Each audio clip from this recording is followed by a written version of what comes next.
This is the Dancing Toothless Meme Crochet Amigurumi tutorial step 2. If you haven't seen step 1, go back to that because in step 1 we made the arms and the legs. In this tutorial we're going to be making the body. We'll start with a magic ring and then make a tube for the body, attach the arms and continue the tube up to the head. We'll also make the tail. It has shorter stitches on the top than the bottom and so it curves naturally. It doesn't have any wire. You can bend it and it will return back to its natural shape. We'll make the body first. We'll start now with a magic ring of 8 single crochet stitches. To save your time, I won't show you every single stitch. I'll just show you the start of each row with the description of what you need to do and any tricky parts. When you've done your 8 single crochet stitches in the magic ring, pull it slightly closed and start the next round, which is 2 single crochets in the first stitch. Then tighten the magic ring. Doing it this way makes that first stitch so much easier to make. Round 2 is increase single crochet times 4. Remember you've already done the first increase. At the end of that round, insert a round marker so you don't lose your place.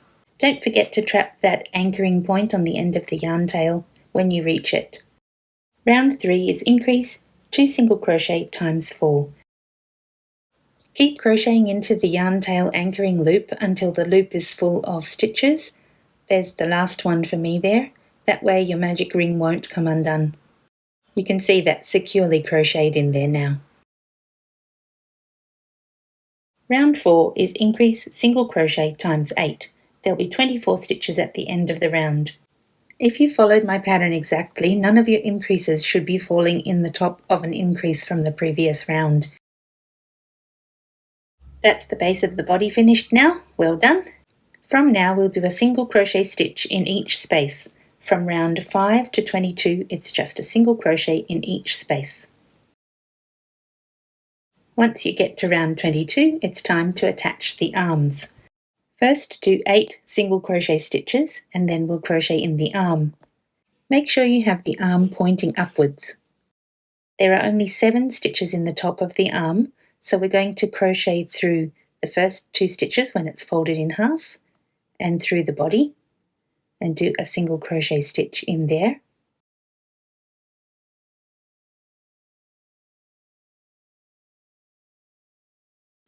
Move the yarn tail into the center to get it out of the way and then we'll crochet into the next stitch across on the top and the bottom and into the body and do a single crochet there. The next part's a little tricky. Step forward 1 space in the top of the arm but go through the same space you just used in the back of the arm, through the body and do a single crochet stitch. Then move forward to the next space and go through the front and back of the next spaces in the arm and the body, and there you've crocheted on an arm. It already looks cute. Next we're going to do 7 single crochet stitches and then attach the other arm. I'll skip the video forward to the next arm. Attach the other arm the same way you attached the first one, remembering to use that center space at the back of the arm twice. When you've done the arm, do 1 single crochet and that's the end of that round. Next we'll tie the yarn tails from the arms together. Don't tie them too tight, you don't want your knot to be causing the arms to pull the body out of shape. Then snip off the ends. We're almost finished. There are 6 rounds to go. From round 24 to 29, it's a single crochet in each space. In the last space in round 29, we'll do a slip stitch and then an invisible end. Leave a long yarn tail, we'll use that to sew the body to the head. You learned how to do an invisible end in step 1, so now we'll go on with making the tail. Like the arms and legs we made in step 1, the tail bends naturally because of the stitches we use. Like all the other parts we've made, the tail starts with a magic ring, but this time we're only using 6 single crochet stitches. And like the magic rings we've done before, wait until you've done the first stitch in round 2 before you pull the magic ring tightly closed. Round 2 has an increase in the first stitch and then 5 single crochets, 7 stitches in all. Squeeze your stitches to force them to curl away from you this time. Because we're working with such a small circle, it's going to be very difficult to turn it in the right way if you let it curve the wrong way now.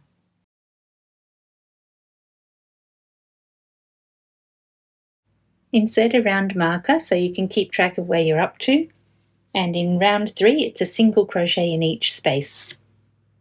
Remember to trap your yarn tail from the magic ring as you crochet. Move your round marker up to the next stitch, and in round 4 we'll do 3 single crochet, 1 increase and 3 single crochet. So there'll be 8 stitches in this round. This is the part of the tail we're working on, and as you can see it's quite narrow, so it's a bit of a squeeze to crochet these few rounds. We'll just do a single crochet in each space for rounds 5 and 6. That's 8 stitches per round.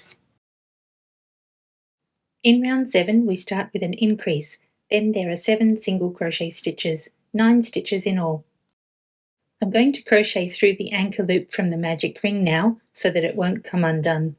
It was too tight to crochet it in earlier. For rounds 8 through 12 we need to do 9 single crochets in each round, a single crochet in each space. For round 13 we'll do 4 half double crochets and 5 single crochets. This will start the shaping for the back of that tail. And we do the same again for round 14. It's 4 half double crochets and 5 single crochets. In round 15 we're going to do an increase. So first do 2 half double crochets and then a half double crochet increase in the next space. Then 2 half double crochets and 4 single crochets. There'll be 10 stitches in all. So there's the first 2 half double crochets. The next one is an increase. So do a half double crochet and then another half double crochet in that same space. Then it's 2 half double crochets and 4 single crochets to finish that round. Round 16 has a single crochet, 5 half double crochets and 4 single crochets. In round 17 there are 2 single crochets, 5 half double crochets and 3 single crochets. Add some stuffing at the end of this round so that you can get access to the top part there. Then in round 18 we'll do 3 single crochet, 2 half double crochets, a half double crochet increase, 2 half double crochets and 2 single crochets. I've jumped forward to the increase. The increase means you're going to do 2 half double crochet stitches into the same space. Then continue the pattern I've given you to the end of that round. For round 19 we'll do 3 single crochet, 6 half double crochet and 2 single crochet. There's 11 stitches in the round. For round 20 we'll do 4 single crochet, 6 half double crochet and a single crochet. For round 21 we need 6 single crochet, a half double crochet increase and 4 single crochet. There'll be 12 stitches at the end of the round. I'm just speeding the video through to show you where we increase. So they were all single crochets and now there's a half double crochet increase. So 2 half double crochets into the same space and then 4 single crochets to end off the round. Round 22 is 7 single crochet, a half double crochet increase and 4 single crochet, 13 stitches in all. Rounds 23 to 29 have a single crochet in each space, 13 stitches per round. This is round 29, and for the last stitch do a slip stitch. Then leave a long yarn tail so that we can sew the tail onto the dragon. Finish off with an invisible end. The last thing to do is fill the tail with fibrefill. It's time for a little happy dance. We're halfway there. In the next video, we'll make the scales and the head. Want to see a bonus outtake in slow motion? Don't.